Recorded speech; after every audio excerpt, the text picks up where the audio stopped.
Mengapa perang tidak pernah benar-benar berakhir? Perjanjian damai ditandatangani, gencatan senjata diumumkan, tetapi kebencian tetap hidup. Seolah-olah perang tidak hanya terjadi di medan tempur, tetapi berakar jauh lebih dalam, di dalam pikiran, ingatan, dan identitas manusia.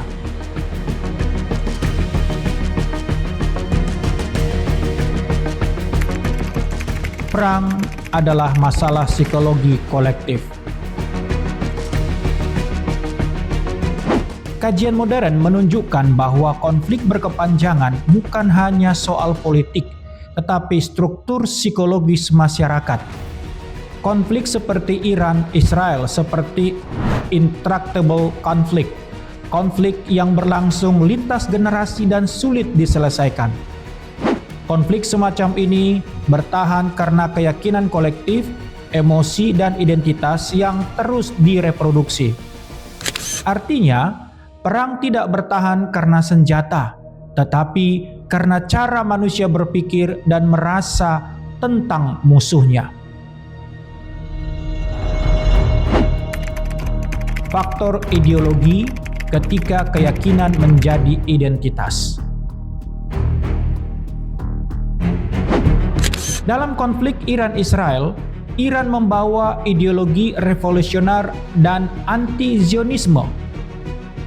Israel membawa ideologi keamanan eksistensial dan identitas nasional. Ideologi dalam konflik bukan sekedar gagasan, tetapi bagian dari identitas psikologis kelompok. Ketika ideologi atau identitas, maka menyerang lawan terasa seperti membela diri. Kompromi terasa seperti sebuah pengkhianatan. Jadi saudara, konflik tidak selesai karena manusia tidak mempertahankan posisi. Mereka mempertahankan siapa diri mereka.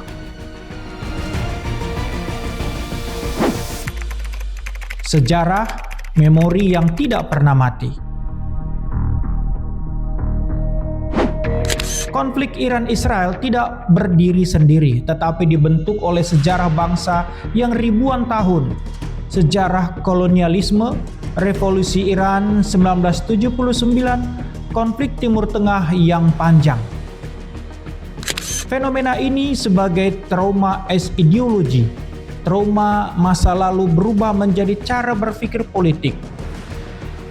Dampaknya, sejarah tidak dilihat secara objektif, tetapi sebagai sebuah narasi penderitaan yang terus diwariskan dari generasi ke generasi, sehingga masa lalu tidak pernah benar-benar berlalu.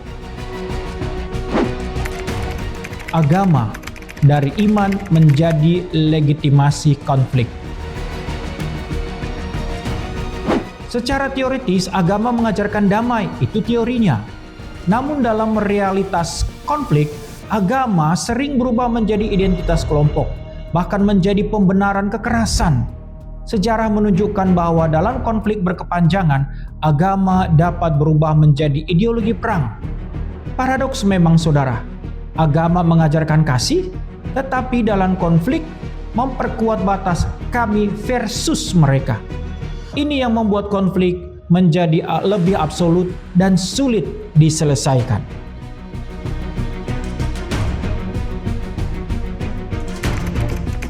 Trauma kolektif, luka yang diturunkan. Inilah faktor paling dalam. Ada konsep continuous traumatic stress sebagai penyakit kolektif dalam konflik sosial. Dalam konflik seperti Israel dan Iran, trauma tidak hanya dialami individu, tetapi menjadi identitas kolektif. Bagaimana siklus traumanya? Pertama, kekerasan menciptakan trauma. Kedua, trauma menciptakan ketakutan dan kebencian. Yang ketiga, kebencian memicu kekerasan baru. Siklus ini saudara akan terus berulang tanpa akhir kalau kita tidak menyadarinya. Inti analisis kritis. Jadi, kenapa konflik tidak pernah selesai? Karena konflik seperti Iran-Israel bukan hanya konflik wilayah, konflik politik, tetapi konflik identitas, memori, emosi, dan trauma. Dan itu jauh lebih sulit diselesaikan daripada sekedar negosiasi. Tinjauan teologis Kristen. Pertama, itu berbicara dosa sebagai akar konflik.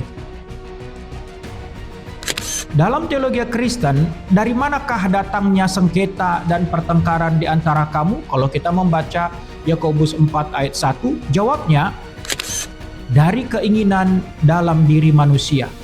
Konflik bukan hanya eksternal, tetapi berasal dari hati manusia yang jauh dari dosa.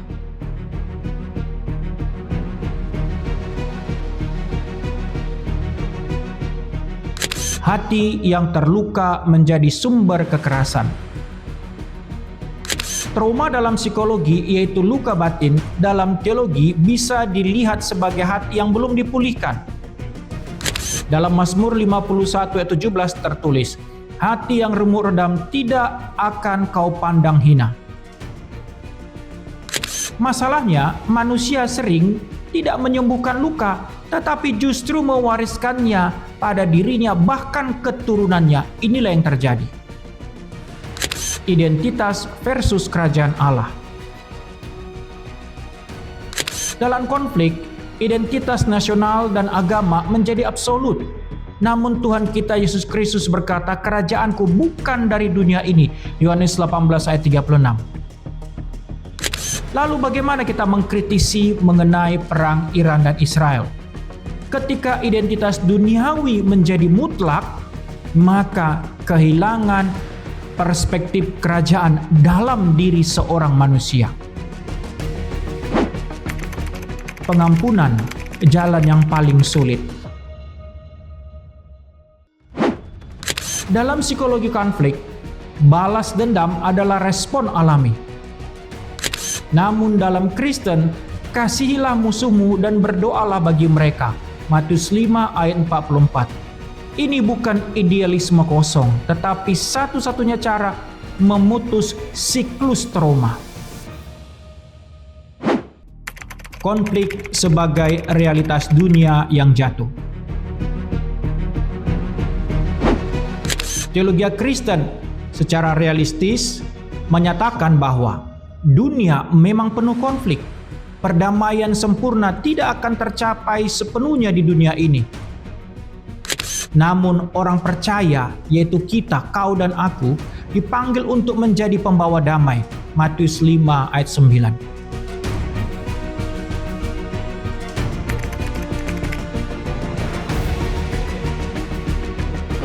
Apa yang bisa kita simpulkan dari penutupan podcast ini? Maka konflik seperti Iran dan Israel mengajarkan satu hal penting.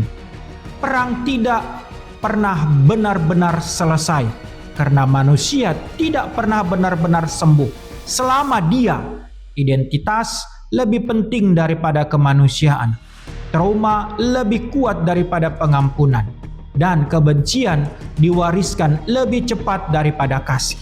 Maka perang akan terus menemukan jalannya sebagaimana yang terjadi antara Iran dan Israel.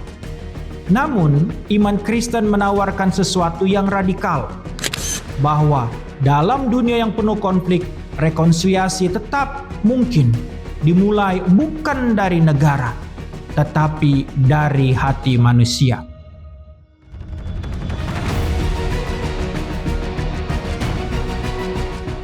Soli Deo Gloria, mari warnai dunia dengan pikiran Kristus.